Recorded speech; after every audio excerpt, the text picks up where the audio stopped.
그때 11 제자가 갈릴리로 가서 예수께서 지시하신 산으로 가더라. 제자들이 주를 뵙고 경배하더라. 그러나 몇 사람은 의심하더라.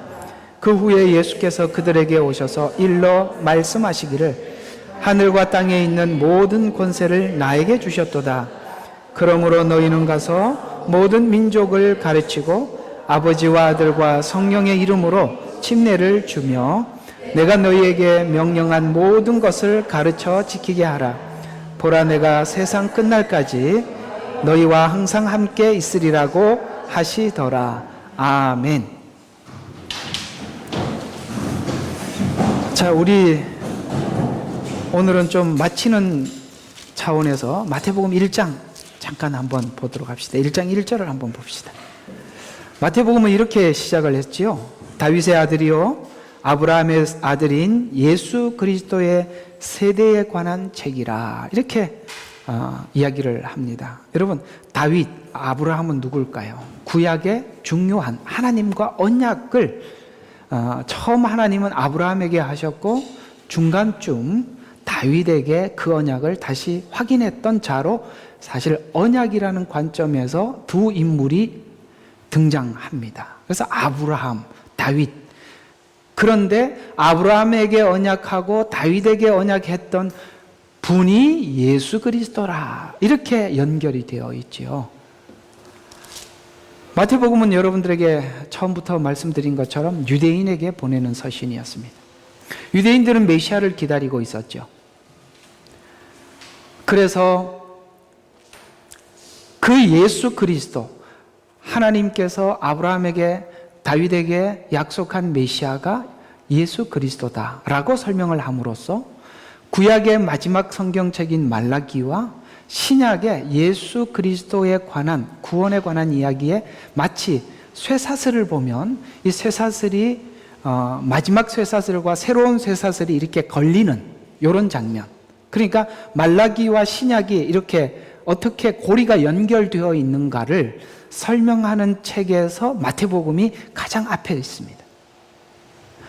그래서 구약에 있는 두 주인공을 등장시켜서 신약에 등장하는 예수 그리스도와 연결시켜서 유대인들에게 여러분들이 기다리고 있던 메시아가 예수 그리스도라는 것을 소개하고, 지금까지 그 메시아가 우리의 구원을 어떻게 이루어 갔는지를 설명을 하고, 그야말로 예수님이 십자가에 죽으시고 부활한 예수님을 제자들이 만나죠. 드디어 부활한 예수님을 만나고 이제는 신앙 고백을 정상적, 진실한 마음으로 신앙 고백을 하고, 이제 마지막 그들에게 뭐라고 이야기해서 오늘은 가서 제자를 삼고 아버지와 아들과 성령의 이름으로 침례를 주고 내가 권능을 줘서 보낼 테니까 세상 끝날까지 내가 너와 함께 하리라 라고 말씀하셔서 제자들을 보내는 일로 이 마태복음은 마지막 이렇게 마감을 하게 되는데요. 우리 모두가 예수 믿는 사람들이 거치는 과정들이, 우리가 바로 예수 그리스도가 메시아인 것을 우리가 만나게 되고, 예수를 만나는 사람들의 마음속에는 누구나 하나님께서 가라, 전해라 라는 말들을 우리 모두 다 거부할 수 없는 엄명으로 받아들이죠. 이건 선택사항이 아니죠. 어떤 부분에서는 하나님은 선택이라고 말씀하시지만 복음을 전하고 영혼을 구원하고 선교하고 전도하는 일에 대해서는 이건 우리의 선택이 아니라 당연히 우리 일상에서 해야 될 일, 또 해야 되는 가장 중요한 그 어떤 목적이 영혼 구원, 이것이 바로 우리의 삶이고, 그래서 그런 관점에서 봤을 때 제가 여러분들에게 좀 권면 드리고 싶은 것은 우리 생활의 가장 1순위를 하나님을 섬기는 것, 그 다음에 예수 그리스도를 전파하는 것, 이것이 생활의 가장 1순위가 되어야 되는 거죠. 그러니까 우리가 시간의 스케줄을 짜더라도 여러분들은 예배하는 것, 그 다음에 하나님 앞에 뭔가 여러분들이 하나님 앞에 결정한 것을 가장 1순위에다 두고 사셔야 됩니다. 알았어요? 그러니까 뭐 이게 2순위, 3순위로 밀려나가서는 안 되는 거예요. 그래서 제가 이렇게 짧게나마 하나 간증을 한다면은, 제가 이렇게 목회를 하게 된 가장 결정적인 원인이 뭘까? 과거를 한번 생각해 보면 이런 적이 한 번 있었어요. 제가 이제 정말 괜찮은 회사 들어가서 거기는 이제 수습 사원으로 오랫동안 일을 하다가 보면 그 회사에서 이제 정식 사원으로 발령을 내줘요. 그래서 제가 이제 정식 사원이 될 쯤에 회사에서 묻는 거예요. 내가 이제 정식 사원으로 채용을 할 텐데 그 대신 주일날도 출근을 해야 된다는 거. 마음에 갈등이 얼마나 생기는지 모르겠어요. 이렇게 되면 이제 정말 괜찮은 회사 정식 사원이 되고, 근데 주일날은 내가 뺄 수가 없잖아요. 어떻게 예수 믿는 사람이 주일날 예배를 안 나갈 수가 있어요. 그래서 저는 포기했습니다. 저는 정식 사원하는 것을 포기하겠습니다. 그냥 저는 예배 드리고 살겠습니다. 아마 그것 때문에 제가 아마 거기서 합의하고 사원이 됐더라면 저는 지금 공돌이가 되었을 거예요.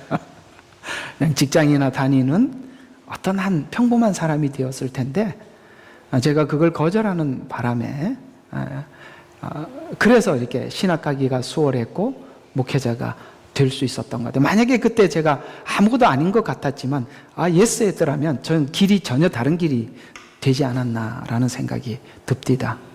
그래서 여러분들이 항상 하나님 우선, 우리 신앙생활이 가장 우선시 정해놓고 살다 보면 우리가 세상에 뭔가 이렇게 유익을 얻을 만한 것들도 하나님 앞에 내려놓고 맡기고 가다 보면 참, 그래서 지금 생각해 보면 참 감사해요. 그렇잖아, 그죠? 지금 직장 다녀봐야 집 한 채 있고 좀 어느 정도 자리는 잡았죠. 그러나 그냥 제가 어떻게 사이판, 중국, 호주 이렇게 다니면서 이런 목양을 할 수 있었겠어요. 그래서 그러니까 우리 인생이 갈림길이라는 게 별거 아니더라고요. 하나님 앞에 1순위를 정해놓고 손해를 보더라도 그걸 밀어붙이면 결국에는 하나님이 우리 인생에 뭔가 하나님이 준비한 길을 가게 된다는 거, 제가 참 인생을 통해서 얻은 하나의 결론이에요. 따라서 여러분들에게도 달콤한 유혹들이 올 수 있지만 거부하십시오. 나는 하나님이 나의 스폰서다, 내 인생의 주인이시다, 타협하지 않고 가시다 보면 여러분에게도 하나님이 주시는 어떤 멋진 준비된 삶이 이어질 거라고 저는 믿어 의심치 않습니다. 자, 그래서 오늘은 이 내용을 통해서 교회 그리고 선교라는 제목으로 여러분들과 함께 이야기를 해보겠습니다. 저는 선교사 출신이라서 선교 이야기를 많이 하는 사람일 줄 알았는데 제일 안 하는 게 저였어요. 참 이상하죠? 선교사들은 선교 이야기를 많이 할 텐데 제가 지금 설교했던 이야기 속에서 선교에 대한 이야기를 한 게 있나라고 생각해 보면 거의 없었던 것 같아요. 왜냐하면 으쌰 준비가 안 된 사람들이 선교 이렇게 하면 마음만 붕 떠 있어요. 그래서 우리가 알곡으로 예수 그리스도의 십자가를 차곡차곡 채워서 선교하러 나가야 정말 십자가 가진 선교가 되는데, 자꾸 이게 바람만 집어넣으면 선교라는 허풍, 저는 참 그게 선교지에서 그 헛바람 들어간 사람들 너무 많이 봤어요. 전혀 신앙에 실속은 없고 그저 선교를 하면 다 되는 줄 아니요. 우리 속에 십자가가 없는데 선교를 한들 그게 무슨 하나님 앞에 영광이 되겠으며 그게 무슨 예수를 전하는 일이 되겠습니까? 그것으로 속지 마십시오.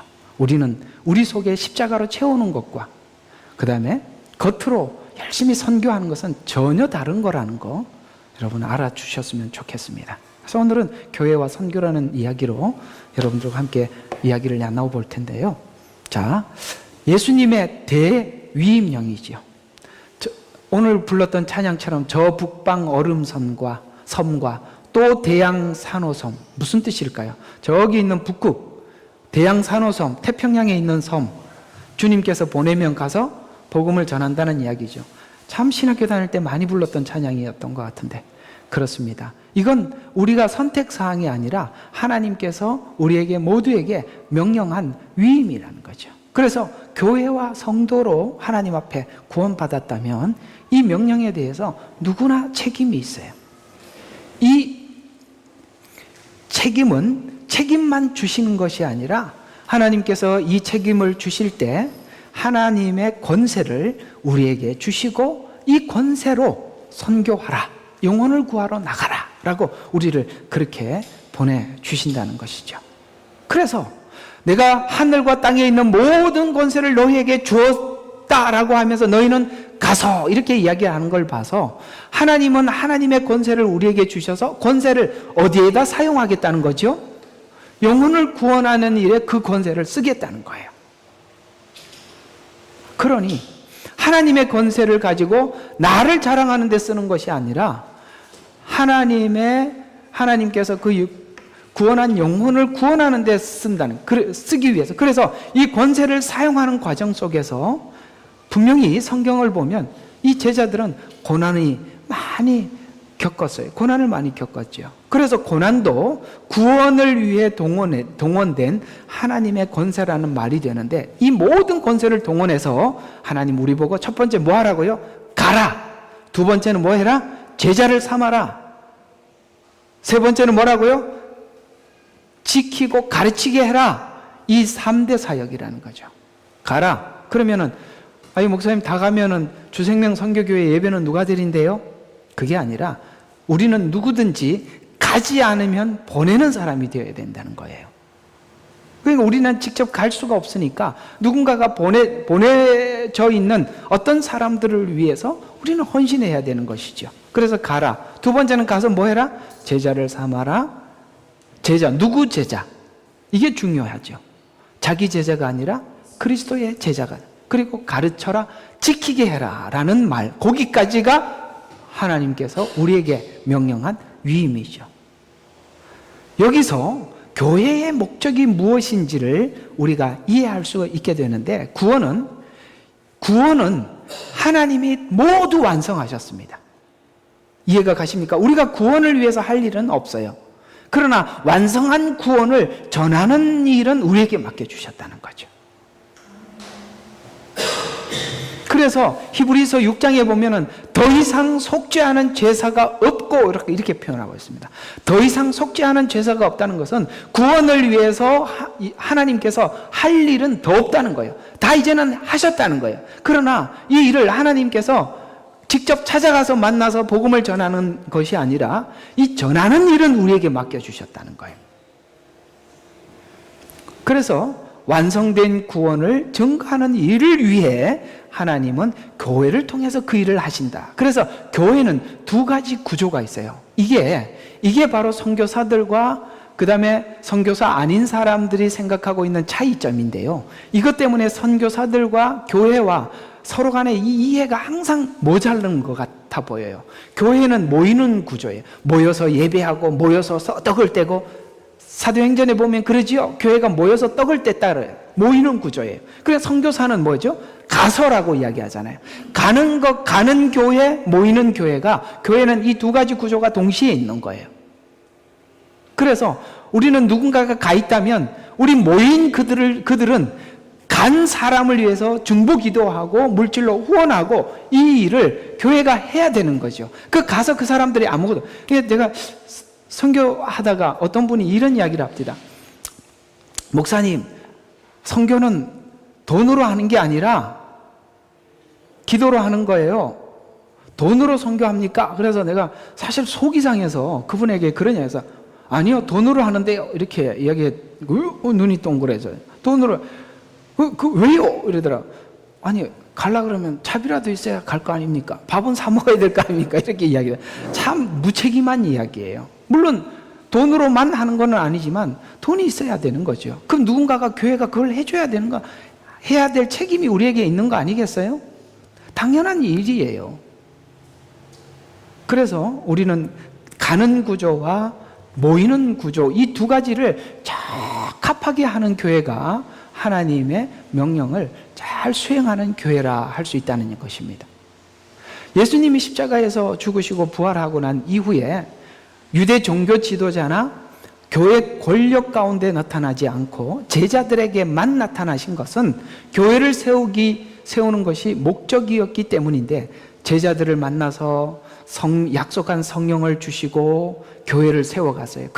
그래서 여기 이 사복음서 다음 성경책이 쫙 한번 봐요. 누가복음 다음이 뭐지요? 요한복음 다음이 사도행전이죠.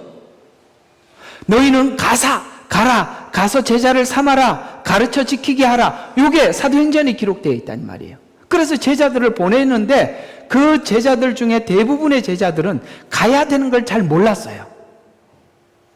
베드로는 이방인에게도 복음이 전파되었다는 걸 몰랐어요. 그런데 이방인에게도 정확히 복음이 전파되었다는 것을 가장 먼저 인지한 자가 사도 바울이에요. 그래서 그는 이방인의 사도가 되었던 거예요. 그래서 나머지 그 11제자들 가운데서도 이방인에게도 복음이 전파되었다는 것을 가르쳐 주는데 하나님은 많은 것을 할애했어요. 그래서 그 이방인 가운데 그 백부장이 그래서 등장하는 거예요. 그 이방인 중에 백부장, 그러니까 이방인들 가운데 구원을 갈망하는 사람이 있다는 이야기예요. 백부장은 하나의 대표일 뿐이죠. 근데 그 구원을 갈망은 하는데 예수를 믿어야 구원받을 거 아니에요. 근데 그 백부장은 어떻게 하면 구원받는다고 생각했나요? 구제를 잘하고 착하게 살면 돼. 그러니까 예수를 모르는 사람들이 구원가는 일반적으로 백부장 같아요. 착하게 살고 남들인데 잘해주면 하나님 구원하실 거라고 생각하는 거죠. 그런데 성경은 분명히 천하 인간의 예수 이름 외에는 구원받을 다른 이름을 준 적이 없단 말이에요. 그러니까 그 비밀을 아는 자들은 사도들밖에 없었어요. 그래서 베드로를 보내준 거죠. 그래서 드디어 그 복음을 받아들이고 백부장이 구원을 받는 사건을 통해서 이방인에게도 복음이 전파되었구나라는 걸 알게 되죠. 그러니까 사도행전의 핵심은 뭐냐면 지금 사도행전 초창기 앞장에 보면 예루살렘 교회에 성령이 임하잖아요. 그 전에는 성령이 임한 적이 없어요. 성령이 임한다는 것은 뭘 상징하느냐면 내가 가면 성령을 보내주신다고 예수님 살아생전에 말씀하셨어요. 그러면 성령이 왔다는 것은 예수님이 하나님 보좌에 갔다는 증거라 이 말이에요. 그래서 유대인들에게도 드디어 하나님이 뭘 설명하기 시작하냐면은 행위로 구원받는 것이 아니라 예수님을 믿으면 구원받는다는 것을 알려주는 거죠. 그래서 베드로가 설교를 했을 때 사람들이 예수님을 받아들이고 영접하게 될 때 드디어 사도들 눈을 열어서 성령이 각 사람에게 임하는 걸 보여주는 거예요. 그때 사도들은 뭘 느끼게 되냐면 율법을 지켜서 구원을 받는 게 아니라 예수를 믿으면 성령을 받는구나라는 걸 가르쳐줘서 이제는 구원이 믿어서 구원을 받는구나라는 것을 이제는 인식이 바뀌어지기 시작하는 거예요. 그런데 놀랍게도 이방인에게 가서도 설교를 했더니 그들이 성령을 받더라는 거예요. 성령을 통해서 교회로 이방인과 유대인이 모이게 했구나. 그래서 교회는 차별이 없는 곳이라 이 말이에요. 이게 신약의 아주 중요한 뼈대예요. 사도행전은 자꾸 선교로만 설교할 게 아니라 그 사도행전에서 우리에게 전달하고자 하는 중요한 뼈대가 뭐냐? 예수 믿어 구원받는다. 예수 믿어 구원받는다는 결정적인 증거로 하나님께서 성령을 보내주셨다. 그걸 제자들은 체험하고 있다. 이게 사도행전의 가장 핵심되는 내용이라 이 말이에요. 그러면 지금도 여러분들이 예수 안 믿는 사람들 불러다 놓고 복음을 전하고 그다음에 예수님을 영접하면 지금 복음을 전하는 사람 눈에 성령이 임하는 걸 보여주면 얼마나 좋아. 당신 지금 성령이 임했다고 구원받았다고 이렇게 얘기해 주면 좋겠는데 안 보여.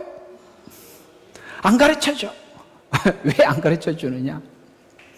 초대 사도들에게는 왜 보여줬냐면 사도들이 지금 이방인에게 구원이 열렸다는 걸 몰라요. 그걸 가르쳐주기, 확인시켜주기 위해서 사도들에게 보여준 거예요. 지금 현대시대는 그때 사도들에게 굳이 보여주는 것처럼 보여줄 필요가 없는 거예요. 이해가 가세요? 그걸 지금도 똑같이 재현 안 된다고 하고 혹은 재현되고 있다라고 생각하고 그렇게 주장하는 사람들은 문제가 상당히 많은 겁니다. 그래서 요즘은 어떤 자기가 선지자네, 사도네, 이렇게 해가지고 요즘 신사도 운동 아시죠? 그만합시다. 그러다 보면 오늘 본문 이야기가 안 나올 거예요. 기가 막히는 시대라 이 말이에요. 신사도가 어디 있냐 이 말이에요. 사도는 예수님이 직접 부른 자들이고 그 이후에는 아무도 없어요. 이단들이 너무 난무하고 판을 치고 있어요.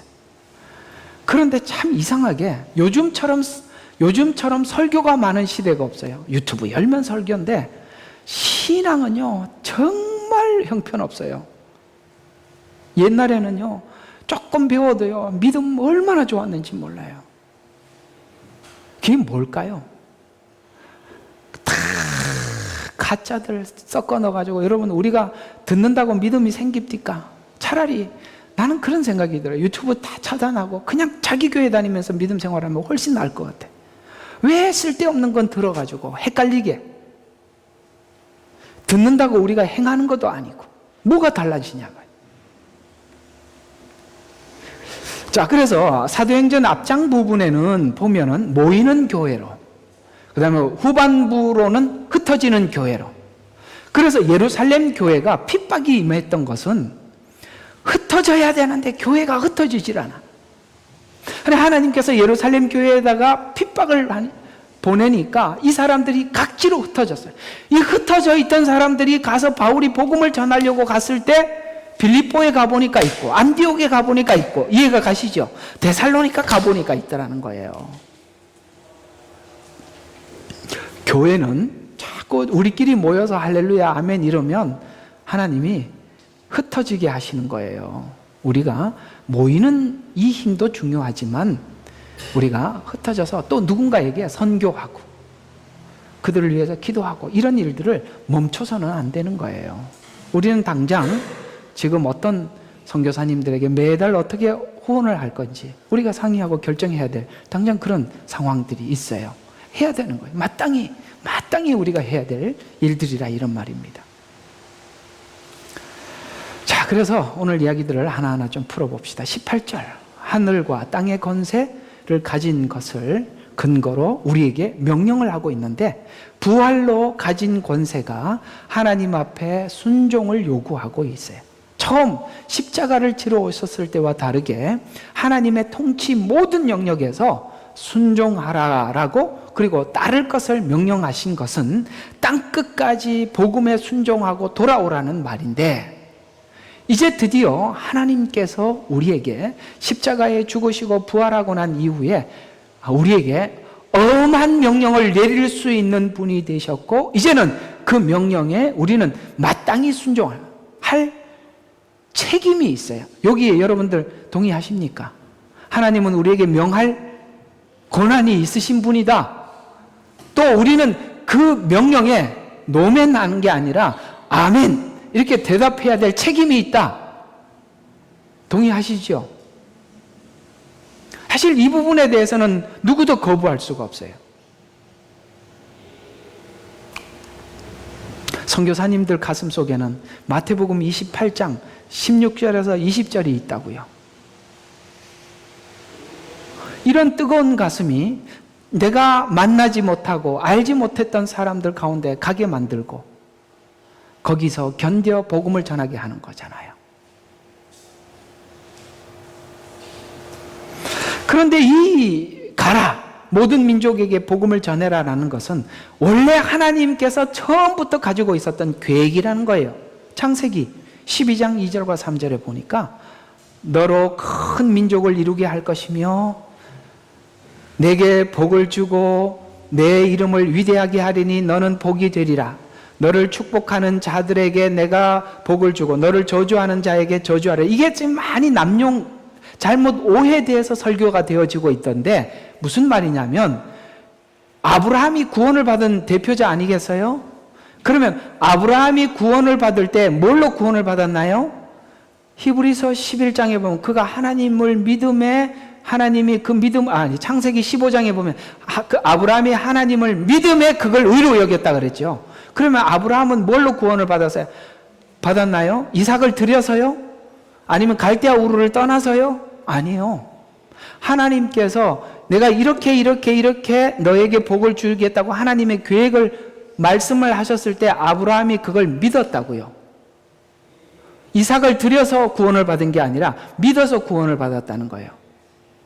그러니까 내가 뭐라고요? 너를 축복하는 자에게, 너를 저주하는 자에게라는 말의 뜻은 아브라함에게 하신 이 방식의 하나님을 믿는 사람, 그걸 받아들이는 사람들에게는 축복하고, 하나님 이거 말고 이건 아니에요 라는 자들에게는 저주한다는 얘기예요. 믿음의 방식, 이런 말이에요. 믿음의 방식을 받아들이는 사람들에게는 축복하고, 이 믿음의 방식을 거부하는 사람들에게 저주하겠다, 이 말인데, 이건 뭐 아브라함 하나 갖다 놓고 축복할 거냐 저주할 거냐 이런 식으로 이스라엘을 축복할 거, 참 하여튼 참 성경 해석들 보면은 참 내가 이상해서 하는 이야기예요. 그 얘기라고요. 아브라함을 하나 놓고 아브라함 축복합니다, 그러니 축복해 주세요, 이렇게 하라는 얘기가 아니라 이 말이에요. 하나님께서 아브라함에게 한 방식, 믿음의 구원, 이걸 동의하는 자들에게 모두 구원을 받게 될 것이다 라는 말로, 그걸 이렇게 축복, 저주라는 말로 바꿔놨다는 거예요. 그래서 너 안에서 모든, 드디어 뭐가 나와요? 족속들이, 아멘, 족속. 근데 여기 보면은 가라, 너희는 모든 족속에게 가라 그랬어요. 나라가 아니라.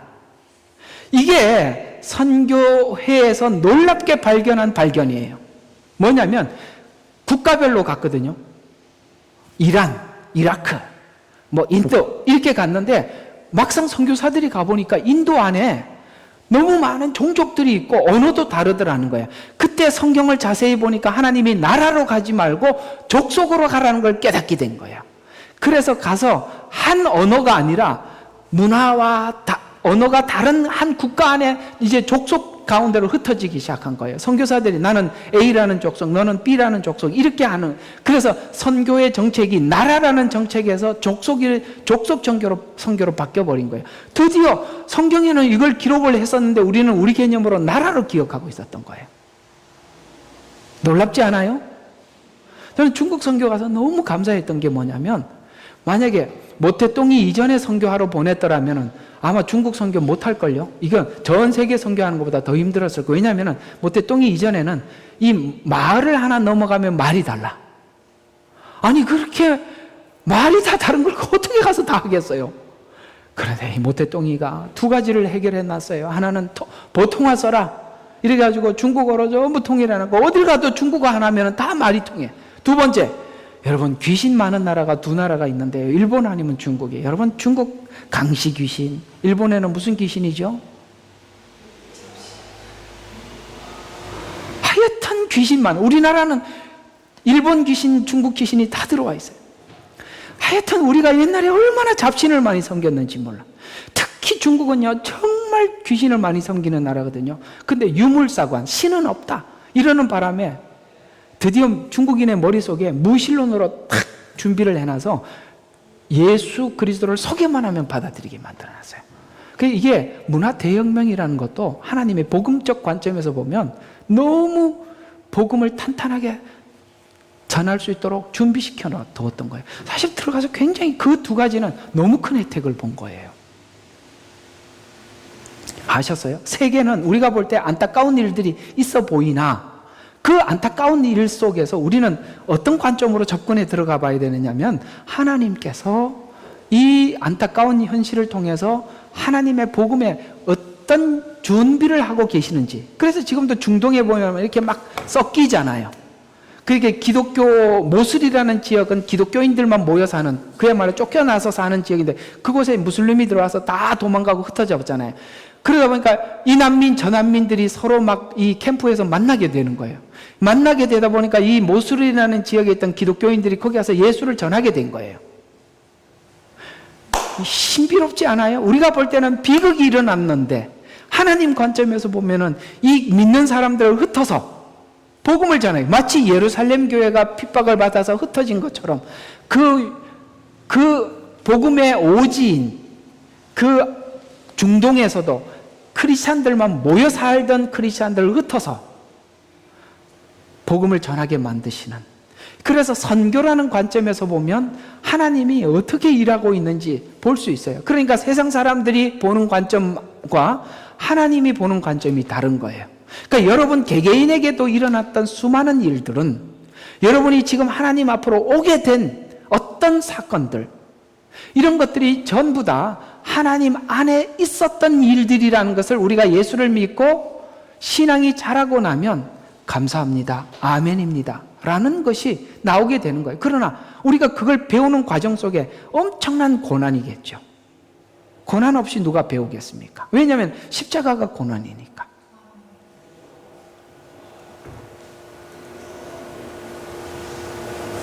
토요일마다 이렇게 성경 공부하고 있는 우리 청년 그 남성들 모임 가운데서도 지금 자기가 원하는 대로 이렇게 일은 잘 안 풀리고 꼬이고 참 답답해. 그래서 내가 그랬습니다. 하나님께서 당신이 예수 그리스도를 진심으로 나의 구주로 받아들였다면 하나님께서 당신의 인생을 인도하고 있다. 내가 볼 때는 이렇게 했으면 좋겠다. 그것이 좋은 건지는 당신은 모른다. 이게 안 되는 게 좋은 것이 하나님이 보실 때 결정해 주심으로 하나님이 무엇을 어떻게 인도하시든지 받아들이라. 그랬더니 즉각 답장이 왔어요. 아멘. 얼마나 멋있어요. 그제 예수 믿은 사람이 이 말에 아멘을 했다니 제가 얼마나 놀라겠습니까? 바로 그거예요. 그렇습니다. 하나님께서 우리가 볼 때는 이렇게 우리는 자꾸 세상적 관점에서 사람들이 복을 받는 관점에서 하나님 이렇게 해주세요, 저렇게 해주세요. 근데 그게 그렇게 하면 우리는 영은 죽고, 아시겠어요? 영은 죽고 하나님을 떠나. 그래서 줄 수가 없어서 반대 걸 줘요. 그럼 우리는 하나님 앞에 하나님 나 사랑하지 않는가 봐 라고 생각하겠죠. 괜찮아. 그래도 하나님 내버려 두신다. 하나님 안 사랑하는 것 같아. 막 질질 울어도 하나님 그냥 내버려 둬요. 어느 시간이 되면 아는 날이 온다 이 말이에요. 얘기해봤자 몰라요. 구하라 찾으라 두드려라. 한번 보세요. 우리 마태복음 7장 했지요.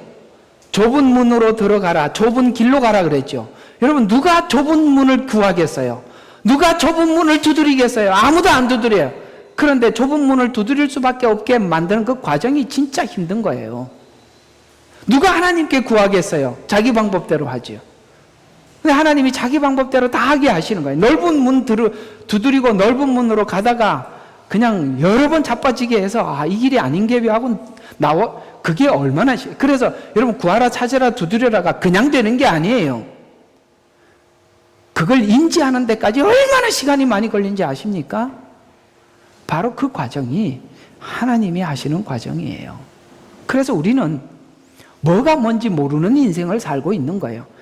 이렇게 살면 잘 될 거라고 생각하고 있는 것이 아닌 게 많다 이 말이에요. 하나님만 알고 있어요. 그러니 여러분의 인생 속에 하나님이 주시는 모든 것에 대해서 아멘 하라는 거예요.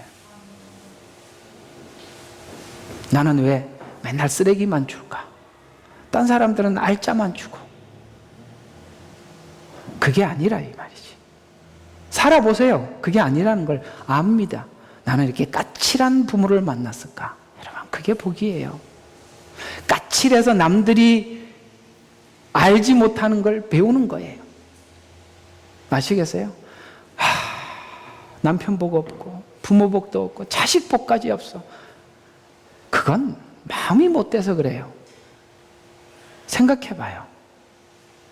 자기 못된 거는 몰라. 그걸 이야기하고 싶은 거예요.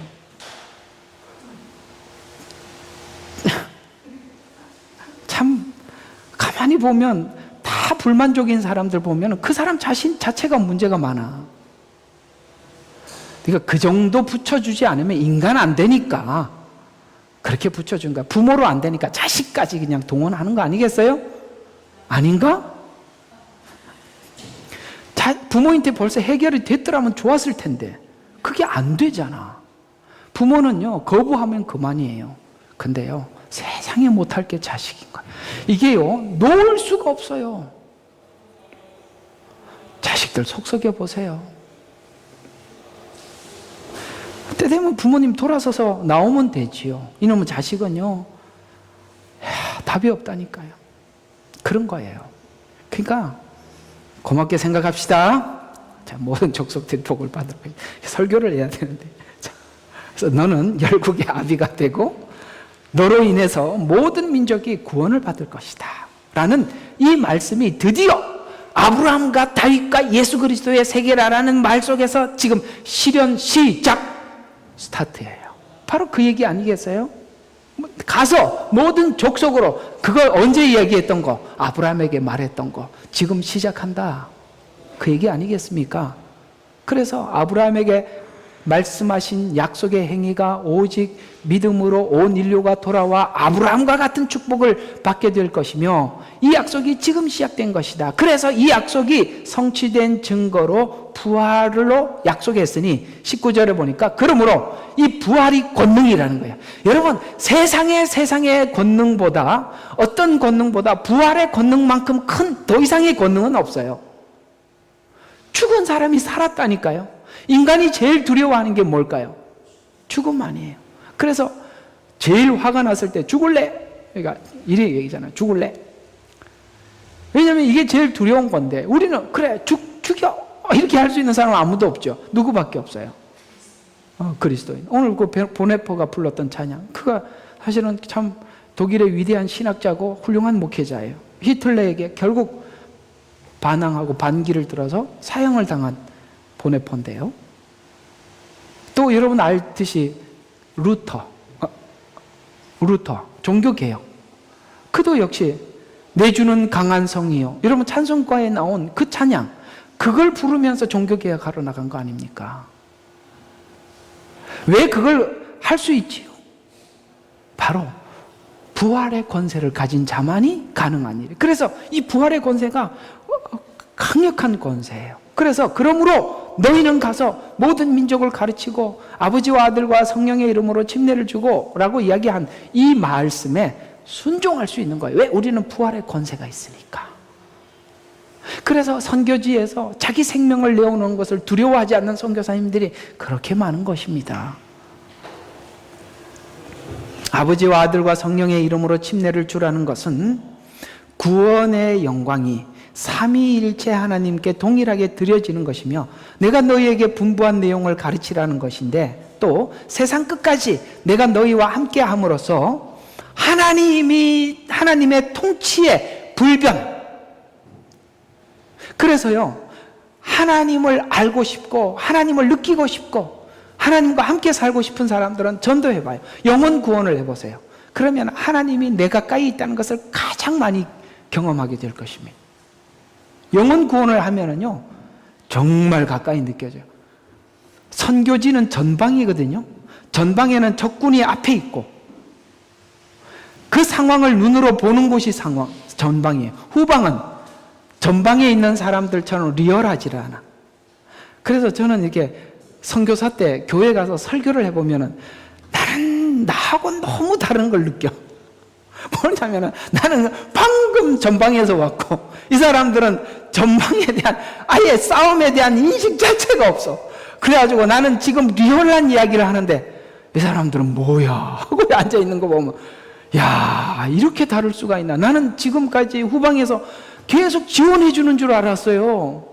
가보니까 지원이 아니라 푹 주무시고 계셨다는 걸 가서 설교해 보면서 느낀 거예요.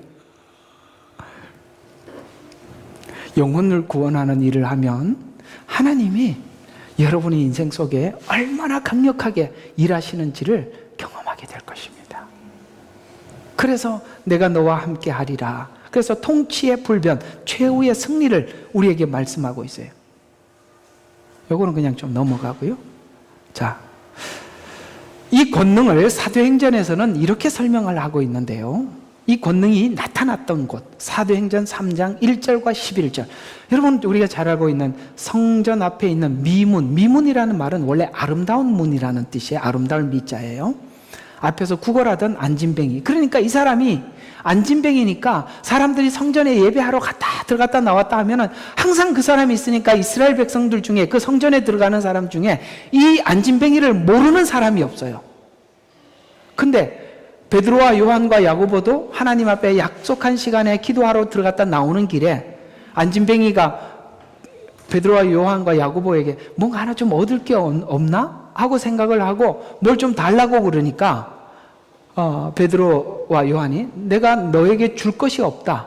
금과 은은 없는데 나사렛 예수 이름으로 내게 주노니 일어나 걸어라. 그러니까 이 사람이 벌떡 일어나서 걸어버리는 거예요.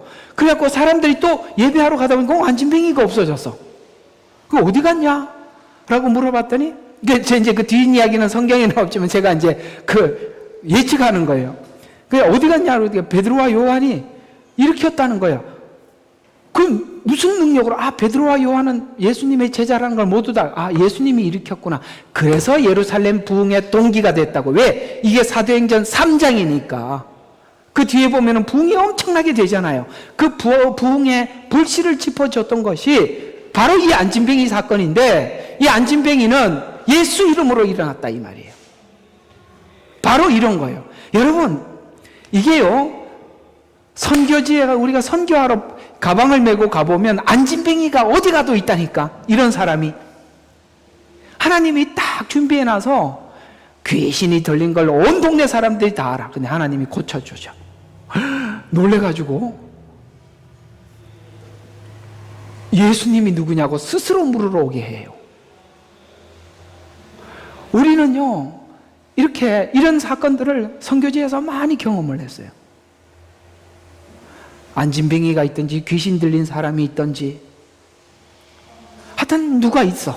그럼 하나님이 저 사람을 준비해놨구나. 그러면 집중 기도하지요. 하나님께서 해결하죠. 동네 사람들이 놀라서 복음을 들으러 오게 하시죠. 예루살렘 교회의 부흥의 씨앗은 바로 이 안진뱅이. 그래서 은과 금은 내게 없지만은 내게 있는 것으로 내게 주는 나사렛 예수 이름으로 걸어라. 그러니까 뭐 했어요? 하나님께서 즉시 발과 발목에 힘을 얻게 하셔서 성전에 들어가서 걷기도 하고 뛰기도 하고 하나님을 찬양할. 그래서 모든 사람이 크게 놀라서 이것 때문에 솔로몬이라는 행각이라고 불리는 행각에 있는 그들과 함께 달려가니라. 사마리아 부흥을 위해서 누구를 준비했어요? 한 여인을 준비했다 이 말이에요. 그래서 온 사마리아인들이 돌아오게 했고, 여기는 이 안진뱅이 때문에 예루살렘 교회가 세워지고 부흥하였던 거예요. 이런 일들, 그 일에 쓰임받는 자가 누구냐? 가라고 하는 일에 순종하는 사람이요, 가서 전하라고 할 때 전하는 자를 통해서 하나님이 그 일을 하시는 거예요. 그래서 우리 신앙에 가장 하나님을 많이 경험할 때가 전도하고 복음을 전할 때, 여러분의 신앙은 함께 자라는 거예요. 제자를 통해서 예수의 이름에 권능과 영광과 권능이 나오는데, 통치에 수용하는 교회를 통해 권능이 나타나기 시작했는데, 이 명령이 실제 나타나고 있는 현장이 교회며 주님이 부르시고 통치하는 자들을 통해서 일어나고 있는 거예요. 이 내용을 이렇게 다르게 표현을 하고 있는데, 사도행전 1장 8절에는 성령께서 너희에게 임하면 너희가 능력을 받으리니 그리하면 예루살렘과 온 유대와 사마리아와 땅끝까지 이르러 내 증인이 되리라. 여기는 가서 전해라 라고 했고, 여기는 성령이 임하니까 되리라. 자, 보세요. 지금 사도행전 28장에 있는 명령과 마태복음 28장에 있는 명령과 사도행전 1장 8절의 내용은 어떤 부분이 다를까요? 앞에 있는 내용은 가라라고 내가 명한다고 명령어로 나와 있고, 여기는 뭐예요? 성령이 임하면 증인이 되리라. 이건 무슨 차이일까요? 명령과 되리라는 무슨 차이일까요?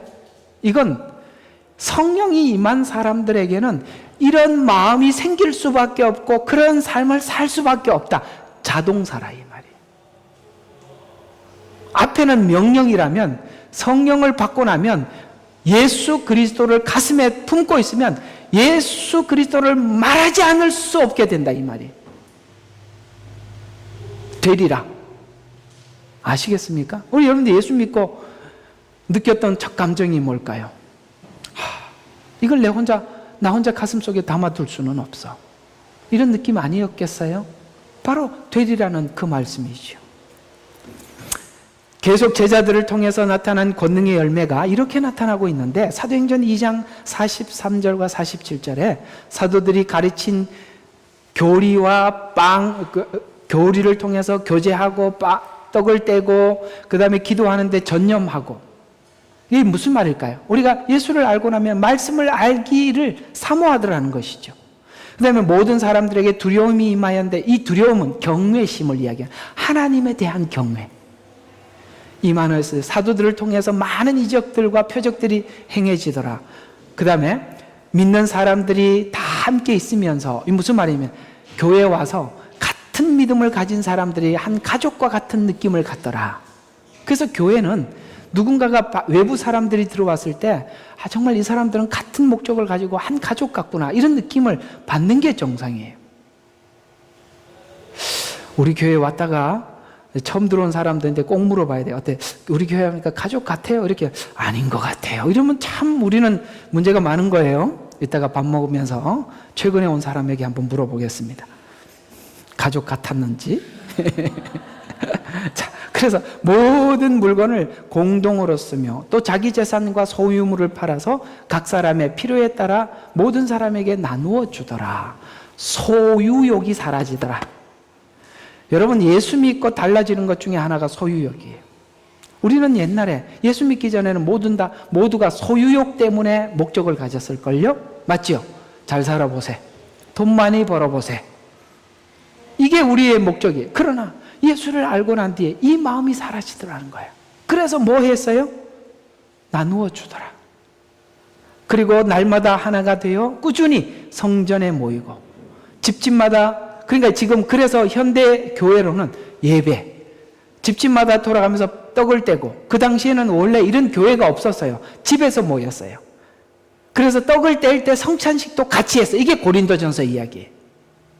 이번에는 가서 성찬식을 할 거예요. 여기 교회에서 하는 약식이 아니라 원래 유대에서 했던 그런 방식으로 성찬식을. 그래서 떡을 떼고 즐거움과 순전한 마음으로 음식을 먹고 하나님을 찬양하고, 그렇게 했더니 자동적으로 따라오는 게 있었어요. 그게 뭘까요? 정상적인 신앙생활을 하면 사람들에게 칭찬을 받는 거예요. 그래서 주께서 구원받는 사람들을 보내주시는 거예요. 하나님 앞에 준비된 교회, 칭찬받는 교회, 하나님이 사람을 보내주시는 거예요. 여기서 나타난 성령의 능력은 죄와 사망에서 벗어난 삶을 사는 것이 무엇인지를 설명하는 설명인데, 이는 성령님의 개입됨. 그래서 성령님이 개입하니까 사람들이 어떻게 달라졌어요? 자기 이익을 따르지 않고 이웃을 해치는 더러움과 악함과 이기적인 자기로부터 벗어난 것이 하나님의 권능이라고 설명을 하고 있는 거예요. 드디어 이것은 단순히 그냥 모였다, 먹었다, 나누었다, 기도했다 이런 뜻이 아니라 하나님의 권능이 무엇으로 나타났어요? 내 이기적인 욕심을 벗은 것으로 나타나더라는 거예요. 귀신을 쫓아내고 능력이 나타나고 이런 걸로 나타나는 게 아니라 자기 변화로 나타나더라는 거예요. 자기 변화의 가장 증거가 뭐라고요? 이웃 사랑이라 이 말이에요. 그런 이야기죠. 그래서 베드로의 설교에서 나타난 하나님의 권능이 이렇게 나타나죠. 사도행전 2장 36절과 38절에 너희가 십자가에 못 박은 예수를 하나님과 주와 그리스도가 되게 하신 것이라. 그들이 이 말을 듣고 하나님의 권능이 나타나니까 사람들의 어떤 반응이 나타났어요? 마음에 찔림을 받아. 이게 권능이에요. 마음에 찔림을 받는 게 권능이에요. 그래서 베드로와 다른 사도들에게 말하기를 형제 여러분 우리가 어찌하여야 하리까 라고 하니 회개하라. 그리고 죄들의 사함을 받는 것으로 인하여 각자는 예수 이름으로 침례를 받으라. 그러면 성령을 선물로 받으리라. 이렇게 해서 그들이 마음이 찔리고 회개하고 그렇게 해서 뭐였어요? 하나님의 권능이, 성경이 열리고 성경을 증거하고 말씀을 듣는 자들이 돌아와 회개하고 교회의 공동체가 되어서 하나가 되고 그리스도와 연합하는 것, 이것이 권능이라고 설명을 하고 있다 이 말이에요.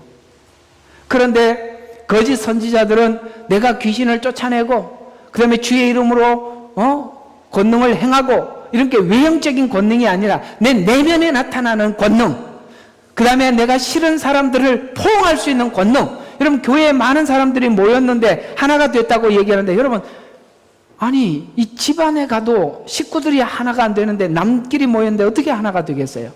그건 뭘 이야기할까요? 까칠한 사람들을 사람들이 수용해 줬다 이런 얘기예요. 아니 동감하세요? 다 좋은 사람들만 있는 거 아니야? 내 마음에 안 드는 사람도 있을 거 아니야? 근데 그걸 어떻게 했다는 거야? 받아들였다. 그게 권능이라는 거예요. 놀랍죠?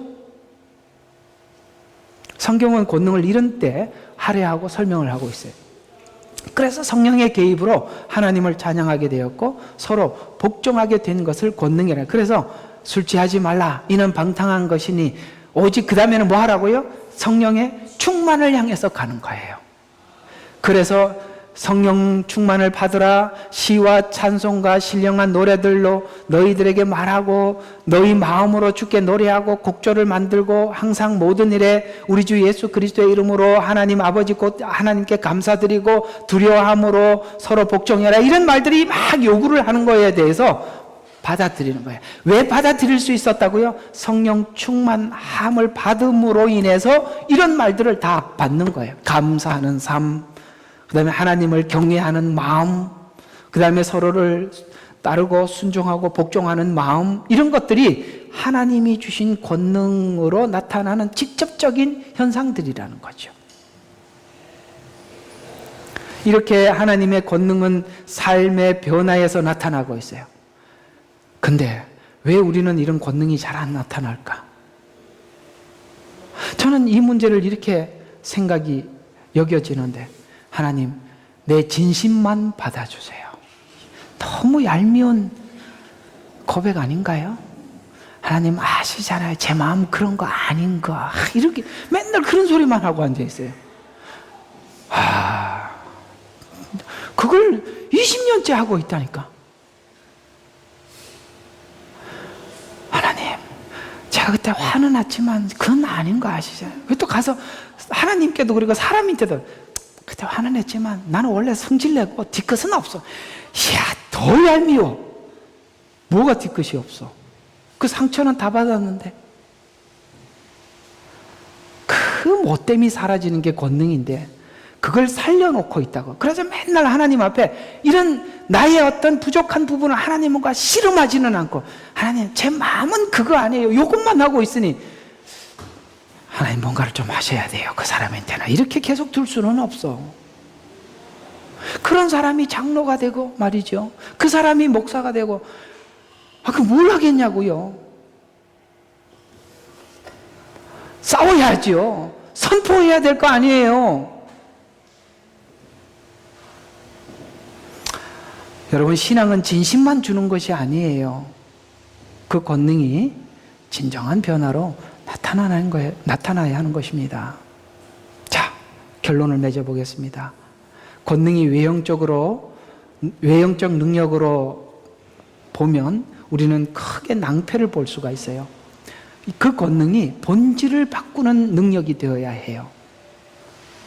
그래서 외형적으로 그 권능을 보이려고 했던 사람들이 마태복음 7장 21절과 23절을 보니까 주의 이름으로 마귀를 쫓아내고 경이로운 일을 하고도 뭐가 없어요? 본질의 변화가 없어요. 또 권능을 체험하는 것도 권능의 본질은 아니라고 이야기하고 있어요. 체험한다고 해서 변화되는 게 아니에요. 하나님께서 천국을 수십 번 보여줘도 소용이 없다, 이 말이에요. 그게 히브리서 6장 4절과 6절에 보면 깨우침을 받고 성경이 열렸다는 것이죠. 그 다음에 성물을 맛보고 구원의 감격을 느꼈다는 거예요. 성령의 동참자가 되었다, 체험했다는 거예요. 선한 말씀과 오는 세상의 능력을 맛도 봤다, 이 말이에요.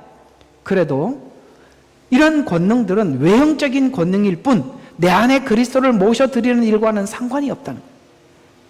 그래서 우리가 그 권능이 나를 바꾸었는지 관찰해봐라. 7절에 자주 내리는 비, 이거는 은혜지요. 하나님께서 은혜를 주셔서 밭을 가는 자, 하나님이 원하는 적합한 농작물을 내는 게 진짜 아니겠어요? 하나님이 우리에게 농작물을 내라는 그 열매가 뭐예요? 자비, 온유,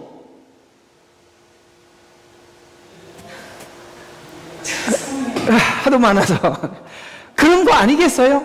네가 예수 믿고 그렇게 바뀌어지는지 보라는 거예요. 자주 은혜를 받았으면 네가 한번 체크해봐.